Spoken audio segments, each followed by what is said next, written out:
Bonjour tout le monde. On continue toujours notre travail autour de notre langage Java.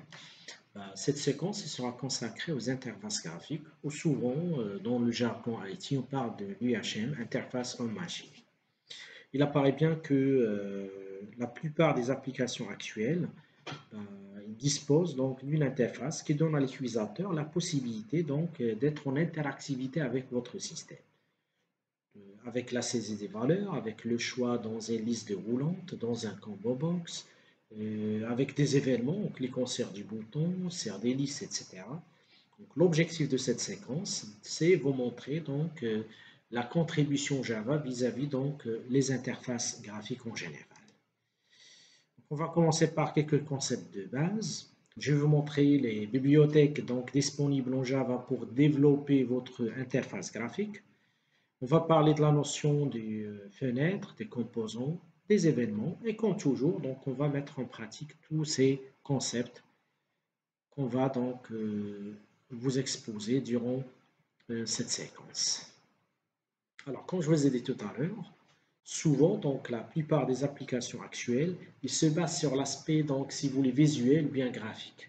Du coup, l'utilisateur, il est cadré, si vous voulez, en quelque sorte, avec une interface qui va lui permettre d'être en interactivité, comme je vous ai dit tout à l'heure, avec votre système. Ici, on peut parler de ce qu'on appelle l'expérience utilisateur. Quand est-ce que vous aurez besoin d'un bouton plutôt qu'une liste, plutôt qu'un champ de texte multiligne ou bien avec une seule ligne? C'est tout un concept qui est, si vous voulez, à part entière. Et ça rentre si vous voulez, à l'aspect artistique ou bien ergonomique de l'application en général. Nous, ce qui nous intéresse dans cette séquence, c'est vous montrer quelles sont les possibilités Java qui vous permettent de mettre en place des interfaces graphiques pour être en interactivité avec l'utilisateur final. Alors, en termes de bibliothèque, soit vous pouvez utiliser le AWT, c'est l'ancienne solution qui fait partie de Java 1.0. On peut utiliser le Swing, comme on peut utiliser à partir de la version Java 1.8, le JavaFX. La première bibliothèque fournie par Java, le AWT, ou bien Abstract Window Toolkit, c'est un composant graphique lourd. Pourquoi lourd? Puisqu'il dépend du système d'exploitation.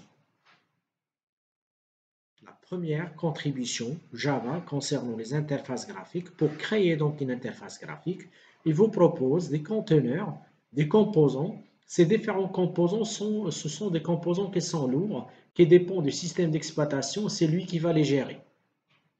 Du coup, souvent en génie logiciel, on cherche à éviter tout ce qui est lourd et on cherche quelque chose qui est légère pour pouvoir agir sur la performance et l'optimisation de votre système. La deuxième bibliothèque qui fait partie du Java 2, c'est les Swing. C'est un nouveau package, composant léger, géré par la JVM. Il y a indépendance avec le système d'exploitation. Mais on va voir selon l'atelier qu'on va piloter aujourd'hui.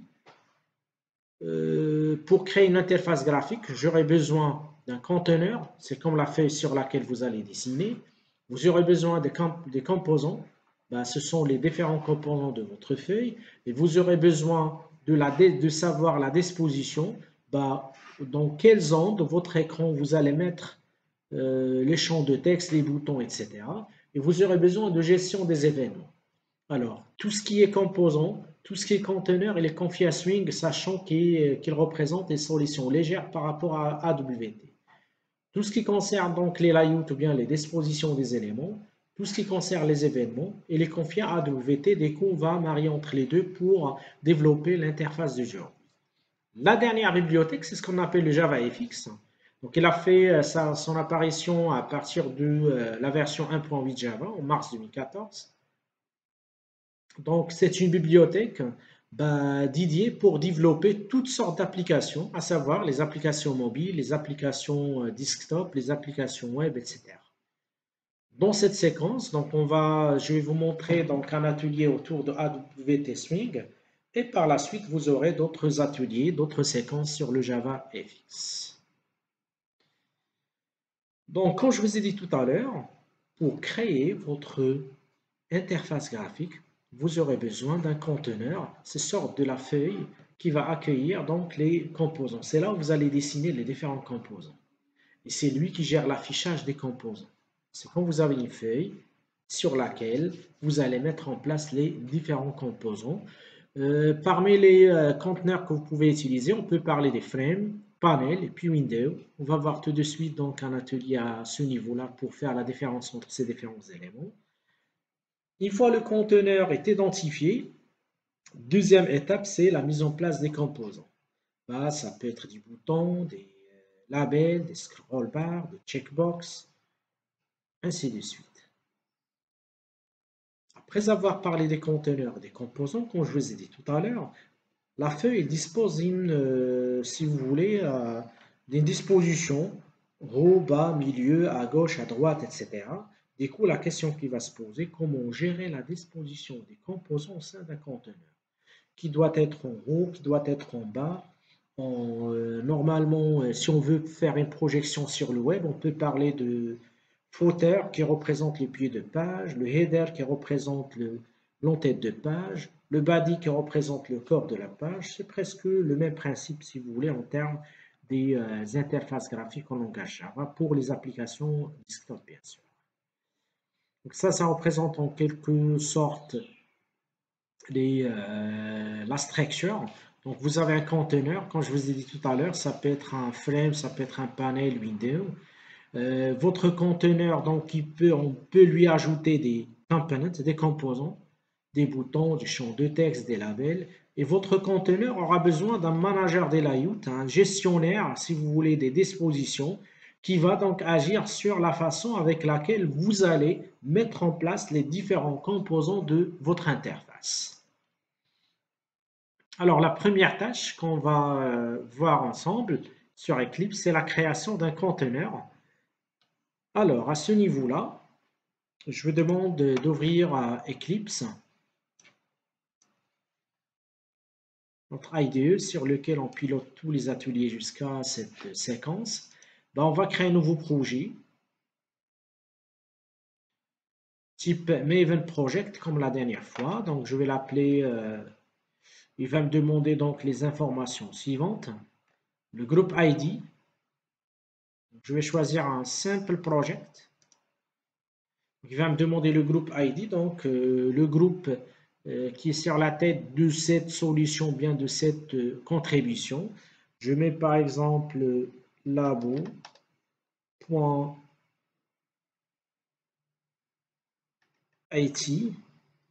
Pour l'artifact ID, donc je vais l'appeler UHM, interface on machine. Je suis dans la version 1.0.0. Une application desktop, du coup, je vais garder jar. S'il s'agit d'une application web, ça va être un war. S'il s'agit d'une bibliothèque que vous allez intégrer sur d'autres projets, ça va être un pan. Je clique sur Finish. Et comme je vous ai montré la dernière séquence, on va bénéficier d'une structure bien, si vous voulez, détaillée, bien organisée de Maven, puisque le framework Maven, c'est un framework qui permet de gérer tout ce qui est dépendance, tout ce qui est déploiement, etc. Donc à ce niveau-là, voilà la structure de notre projet. Donc vous avez donc le srcmain Java, là où vous allez mettre tout ce qui est code source Java.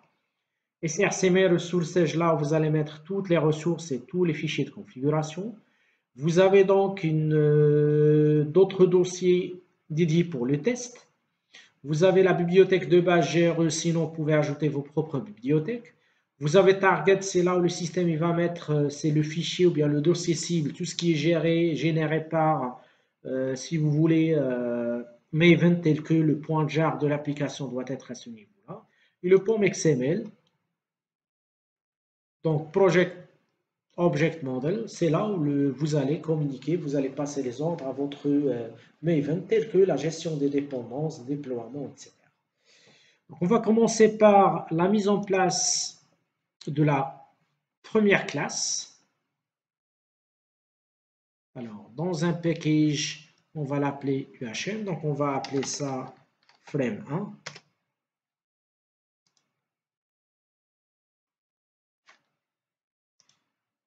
Donc, pour créer une interface graphique, là, vous avez deux solutions. Je vais créer deux classes, frame1, frame2. Soit gérer directement à partir donc de conteneurs fournis par AWT bien Swing. Ce qu'il faut retenir, quand je mets frame,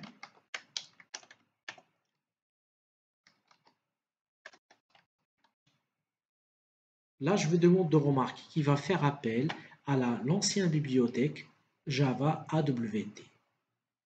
Quand je mets le JFrame, là, il va faire appel à la deuxième version concernant les interfaces graphiques, c'est le Java X.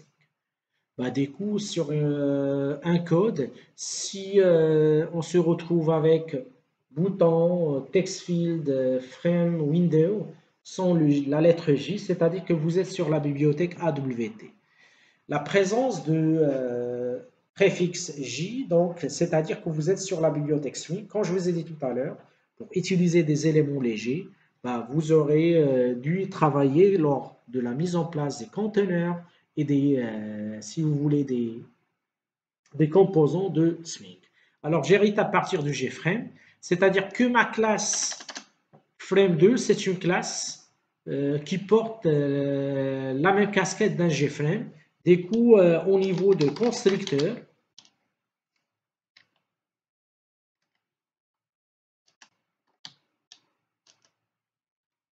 je vais définir donc les différentes informations de notre frame. Donc, j'aurais dû faire 10 points.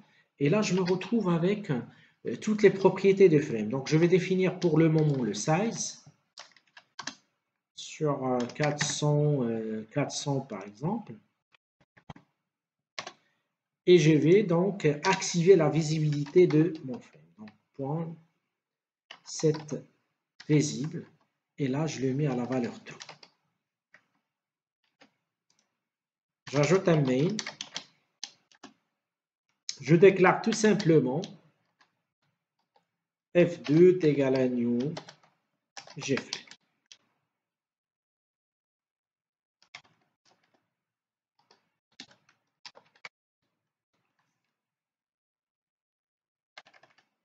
Plutôt, c'est le frame 2. Alors, quand j'exécute ma page, ben, je vous demande de remarquer qu'il va m'afficher donc une fenêtre, voilà,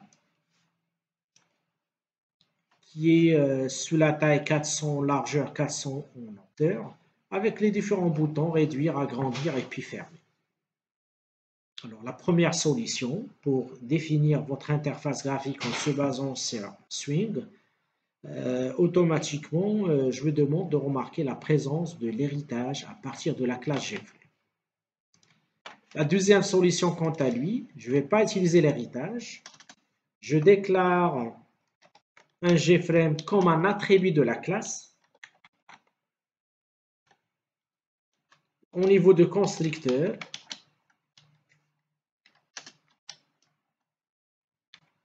donc je vais faire le nécessaire.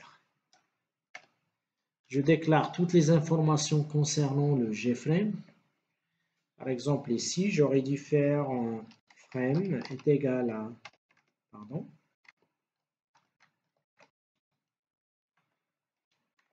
je donne le titre, frame 1 par exemple, le cadre 1. Bien sûr, celui-là, il aura besoin d'un opérateur new pour faire l'allocation de la mémoire. Et je définis les mêmes propriétés de tout à l'heure. Donc, set title. Je définis la taille avec 400,400. C'est size, pardon. Et je définis la visibilité.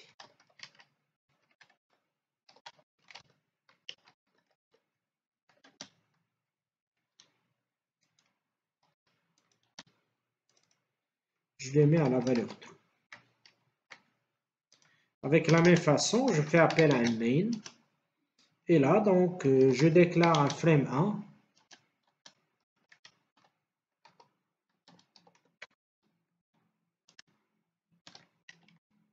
Et quand j'exécute, je dois me retrouver avec la même situation que tout à l'heure. OK? Et des coûts. Donc voilà la première solution qui utilise un objet principal frame. C'est lui sur lequel vous allez définir l'interface graphique de votre application. La deuxième, il permet de faire l'héritage. Donc l'avantage de l'un sur l'autre, pour celui-là, donc automatiquement Frame 2, il porte la casquette de GFrame. Du coup, il a l'accès à toutes les propriétés d'un GFrame Swing. La deuxième solution, quant à lui, il vous laisse libre en termes d'héritage, c'est-à-dire ma classe il peut hériter à partir d'autres classes, d'une autre classe à part le GFrame, qui correspond à ma logique métier selon le contexte. Mais ici, vous aurez besoin d'un objet. Donc, c'est le contexte qui va vous exiger, sachant que la plupart utilisent cette méthode qui permet de faire l'héritage à partir de GFrame. Et qu'on va continuer avec celui-là. Supposons maintenant que j'aimerais bien utiliser un GWindow. Je réexécute. Alors là, vous allez voir qu'il va m'afficher une fenêtre, mais sans la barre de titre qui s'affiche en haut avec agrandir, puis réduire et puis fermer. OK? Une autre chose, je peux faire un gpanel. Du coup, on va voir la différence entre ces différents éléments. L'exécution est effectuée, mais le système n'affiche rien. Seulement pour vous dire que le gpanel il est censé être utilisé à l'intérieur d'un GWindow ou bien d'un GFrame, mais le cadre principal, ça va être un GFrame sur lequel vous pouvez intégrer des fenêtres et puis des panels par la suite. Du coup, donc ici, j'aurais dû faire la chose suivante, un GFrame, comme je vous ai dit tout à l'heure. Donc, avant d'aller plus loin, avant de vous montrer comment ajouter les différents éléments, je vais vous montrer quelques propriétés. Donc, la première propriété, je vous demande de remarquer quand j'exécute, la fenêtre s'affiche en haut à gauche de la fenêtre. Il y a une propriété qu'on peut la mettre sur la valeur nulle qui va nous permettre, si vous voulez, en quelque sorte, donc on va changer la location relative to null. On va voir quel est l'impact de cette propriété que je viens de lui changer la valeur. Et là, je vous demande de remarquer qu'il va m'afficher la fenêtre juste à l'intérieur, au milieu de la fenêtre.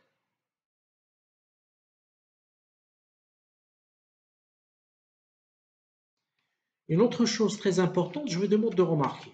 Quand je clique sur le bouton fermer, le système est toujours en écoute. Je vous demande au niveau de console de remarquer que le système est toujours en exécution en arrière-plan. Je dois arrêter à partir d'ici pour que le système puisse s'arrêter. On peut ajouter donc une propriété qui va dire au système, quand je clique sur le bouton fermer, alors là, il faut quitter, il faut fermer carrément le formulaire. Alors, pour ce faire, avec la même façon, je fais appel à la méthode .10, set default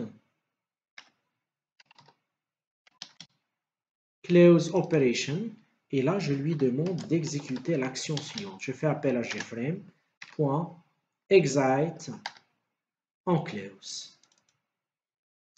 Il faut quitter, il faut fermer carrément. On va voir l'impact de cette propriété. Alors, je réexécute. Là, je me demande de remarquer dans le console, l'exécution est toujours en écoute. Quand je ferme maintenant, automatiquement, donc le système il va faire fin à notre application. Si vous voulez, c'est pas comme tout à l'heure. Ce sont les deux propriétés dont vous aurez besoin pour, si vous voulez, développer les différentes parties. Ce qu'on va faire par la suite, c'est qu'on va ajouter un composant. Je déclare un private, un gbouton pour travailler avec Swing. Je vais l'appeler btn1 est égal à new gbouton.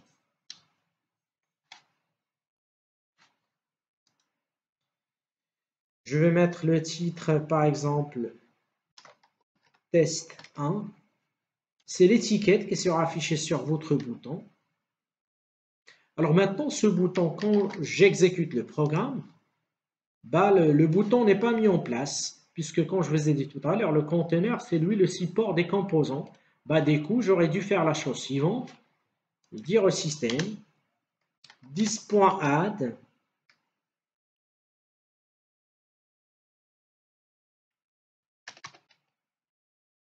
Et là, je vous demande de remarquer la présence d'une fonction add qui permet d'ajouter un composant. Ben, mon composant, il s'appelle btn1. On va voir le système comment il va faire. Alors, j'exécute. Et là, je me demande de remarquer que le bouton, il s'ajoute. Mais le problème qui se pose par le moment, c'est que quand j'agrandis notre interface, donc le bouton, il occupe toute l'interface et tout le corps de l'interface. Pour bien définir ou bien identifier le problème, je vais ajouter un champ de texte. Alors, prevent getTextField, un champ de texte, je vais l'appeler txt1, est égal à new getTextField. Je peux définir la taille des caractères à 30 par exemple. Je demande au système d'ajouter donc le getTextField avant le bouton. Du coup, j'aurais dû faire 10.add txt1. C'est-à-dire, il faut que le système affiche le bouton, le champ de texte est juste à côté ou bien en bas le bouton. On va voir quel est l'impact de cette simulation pour le moment. Je réexécute. Et là, je me demande de remarquer. J'ai demandé l'ajout de deux composants, mais apparemment, le système m'a donné l'aperçu seulement du dernier élément ajouté, c'est le bouton qui prend toute la taille de votre formulaire. Alors, pour résoudre ce problème-là, c'est pour ça que je vous ai dit tout à l'heure, à part le conteneur, vous aurez besoin d'un élément qui va gérer donc la disposition. C'est ce qu'on appelle les layouts. Donc, à ce niveau-là, j'aurai besoin des layouts. Je reviens avec vous ici. Le langage Java, il vous propose les différents types suivants des layouts ou bien des dispositions. Vous avez le border layout, il divise le contenu en 5 zones, le nord, le sud, l'est, l'ouest et puis le middle, le centre. On a le follow layout, rajoute les composants au fur et à mesure. Grid layout, donc il applique une grille au conteneur pour aligner les composants. Card layout pour un conteneur qui contient plusieurs cartes. Et grid bag layout, grille de cellules élémentaires. Donc ça représente les différents types de layouts que vous pouvez mettre en place. Comme je vous ai dit tout à l'heure, les layouts sont gérés par le AWT. On va choisir par exemple le follow layout qui permet de mettre les éléments l'un après l'autre. Je bascule ici. Avant d'ajouter les éléments, je vais lui dire 10.setLayout. Et là, il demande un layout manager. Donc, on va faire appel à new follow layout.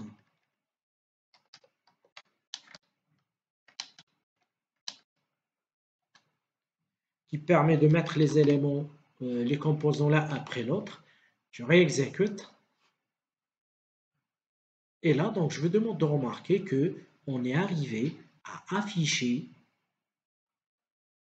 le premier champ de texte juste après, au début, et puis par la suite, donc, notre, si vous voulez, bouton en général.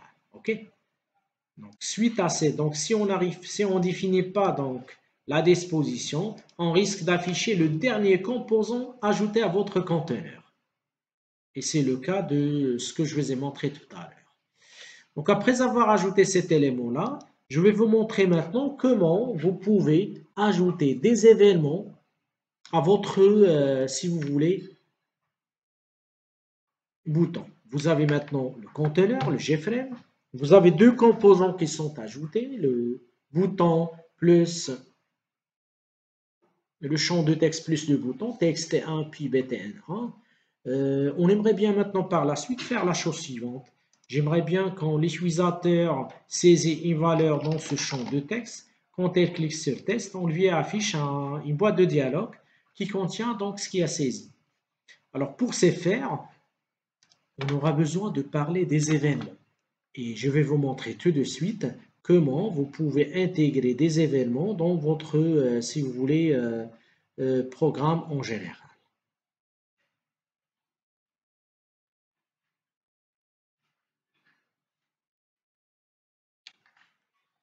Alors, pour ajouter des événements, on a deux cas de figure. La première situation, J'aimerais bien ajouter un événement pour le bouton btn1. J'aurais dû faire la chose suivante. btn1.add action listener. Ajouter un écouteur des actions. New action listener. Ça, c'est une interface. Je me demande de remarquer que c'est une interface qui fait partie, comme je vous ai dit au départ, à Java AWT Events. C'est-à-dire que les layouts et les événements sont toujours confiés à AWT. Les components, les conteneurs sont confiés à Swing. Et comme ça, vous allez marier entre ces deux bibliothèques. Alors, on sait bien que pour faire appel à une interface, l'interface contient des méthodes non implémentées que la signature des méthodes. Du coup, le système il va vous exiger d'implémenter ces méthodes. Alors, je demande au système d'activer l'écouteur des actions. Je fais appel à l'interface Add Action Listener.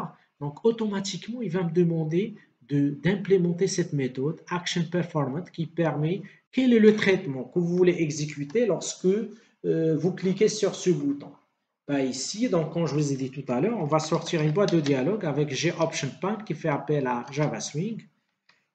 .show message dialogue. Si on veut rester sur la même fenêtre, je mets c'est nul. Et si donc je fais appel à txt1, j'aimerais bien récupérer le texte. Donc ça va être un get text. Alors je réexécute. Je tape par exemple Labo IT Dev. Quand je clique sur le bouton test, je vous demande de remarquer, le bouton il se met à l'écoute.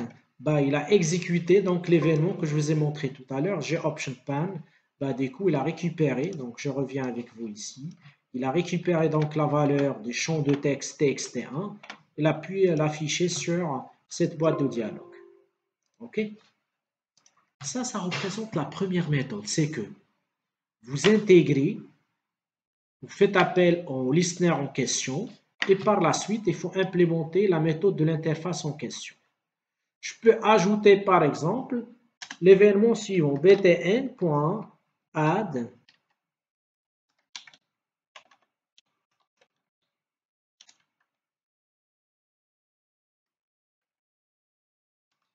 c'est btn1 normalement, c'est pour ça qu'on n'a pas pu je peux ajouter des listeners pour les mouse, pour la souris, donc add mouse listener qui utilise une interface différente de ce que je vous ai montré tout à l'heure, mouse listener, et qui contient plus qu'une méthode. Il y a la méthode en clic, en excite, etc. On va voir tout de suite. Quand vous voulez appliquer le add mouse listener, donc j'aurais dû faire ici new mouse listener. Et là, donc, il va me demander à implémenter donc les méthodes suivantes. En mouse clicked, en mouse entered, par exemple ici en mouse entered, je vais lui dire txt1.set texte, je vais écrire mouse entered à titre d'exemple. J'aurais dû faire quand je sors mouse excited à titre d'exemple. C'est seulement pour vous montrer comment vous pouvez intégrer ces différents événements. Je réexécute. Alors, je vous demande de remarquer quand je rentre, il m'affiche mouse entered. Quand je sors, mouse excited, ainsi de suite. Et l'événement qu'on a défini tout à l'heure, du coup, je peux définir plusieurs événements sur le même élément. L'essentiel, il faut choisir donc le bon listener et par la suite la bonne interface pour que vous puissiez implémenter les différentes méthodes. La deuxième solution se base sur, donc je vais ajouter un deuxième bouton. Alors je vais l'appeler btn2, je vais l'appeler test2. Je l'ajoute au niveau de l'interface avec 10.add btn2. Je réexécute. Voilà donc les deux boutons. Pour le moment, ce bouton ne dispose d'aucun événement. La deuxième méthode pour intégrer donc des actions, des listeners, c'est que j'implémente l'interface Implement Action Listener.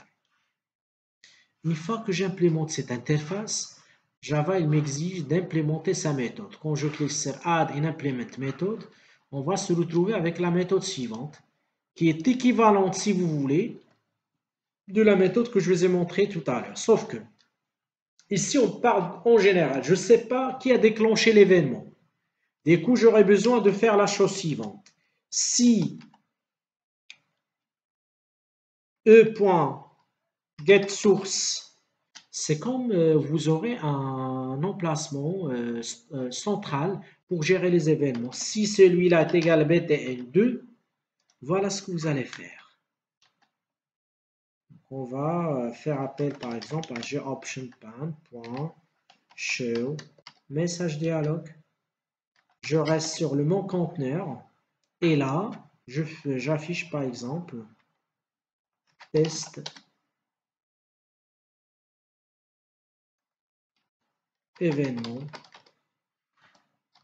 méthode 2. Donc, la méthode 2, quant à lui, il exige l'implémentation de l'interface Action Listener et par la suite, il vous demande d'implémenter la méthode Action Performance.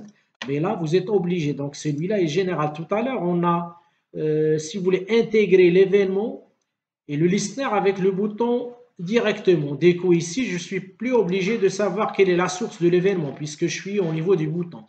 Par contre, avec cette méthode, vous êtes obligé de nous dire vous êtes sous quelle ressource, quelle est la source de l'événement pour que vous puissiez donc exécuter l'événement convenable. J'exécute maintenant et là, on va se retrouver avec, donc je mets ici test 2 par exemple, quand je clique, alors là, je me demande de remarquer, malgré que j'ai cliqué ici, le système n'a rien affiché. Tout simplement, il ne faut pas oublier, même si vous travaillez avec la méthode 2, d'activer le listener du bouton. C'est pour ça, donc je reviens ici. Après avoir ajouté le bouton 2, donc j'aurais dû faire btn2.add action listener.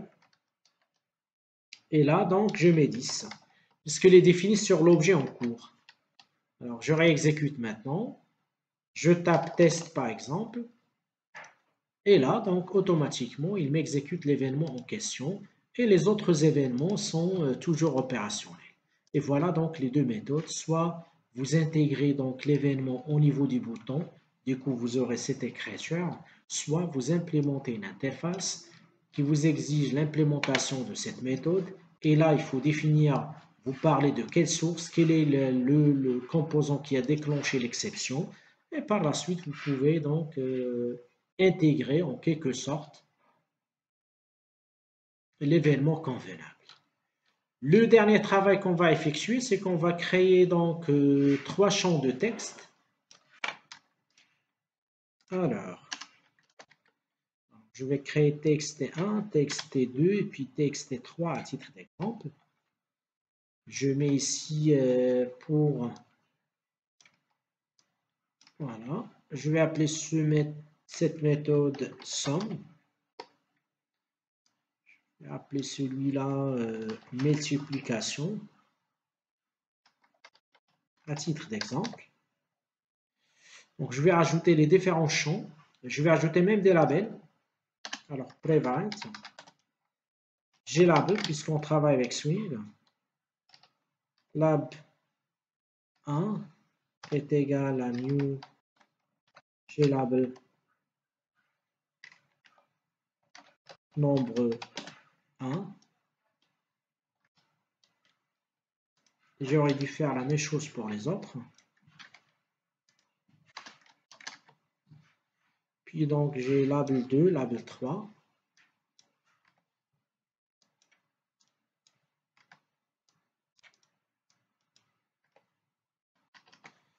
Donc, je vais ajouter les différents. Donc ici j'ajoute avec 10.add lab 1. Le travail que j'ai effectué pour lab 1, texte et 1, je vais le faire pour les autres éléments. J'ajoute donc lab2, txt2, et puis lab3, txt3. Et par la suite, les deux boutons. Quand je réexécute le programme, je dois me retrouver avec la fenêtre suivante. Ce qu'on aimerait bien faire par la suite, c'est que quand je clique sur somme, il faut récupérer la valeur de nombre 1, la valeur de nombre 2, et puis calculer la somme. Quand je clique sur la multiplication, c'est la multiplication. Donc ici, j'aurais dû faire résultat.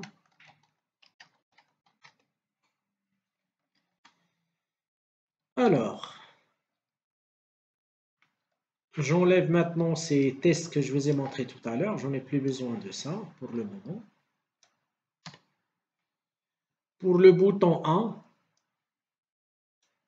donc je vais lui dire que txt3.setText, je récupère, donc il apparaît bien que les champs de texte sont récupérés en format string.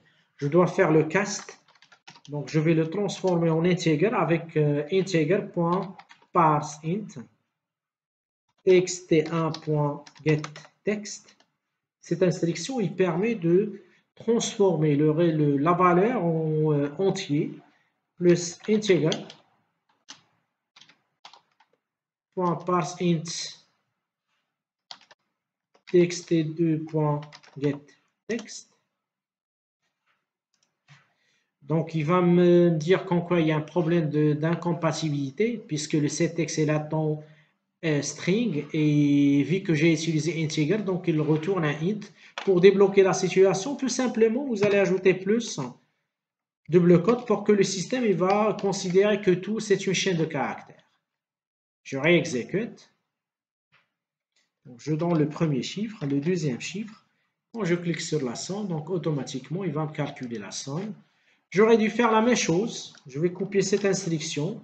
Au niveau de la deuxième méthode, là, j'aurais dû faire fois. Alors, on réexécute à nouveau notre programme. Là, je donne 5, puis 9. La multiplication, c'est 45 et la somme, c'est 14. Donc voilà, ça sera tout en termes des, si vous voulez, des ateliers de termes des cas pratiques pour cette séquence. Dans la prochaine séquence, on va consacrer à un plugin très important, c'est ce qu'on appelle le Window Builder. Puisque tout à l'heure, je vous demande de remarquer quand j'ai commencé la mise en place de l'interface, il apparaît bien qu'il faut utiliser donc les bonnes valeurs pour arriver à une conception comme celui-là. Du coup, on va voir avec le Window Builder, une fois qu'on l'intègre dans Eclipse, on aura la possibilité d'avoir une palette et la conception des interfaces devient de plus en plus très pratique, très facile avec l'intégration de ce concept de Window Builder. Si vous avez des questions, n'hésitez pas de les poster en dessous de la vidéo. Je vous remercie et à la prochaine.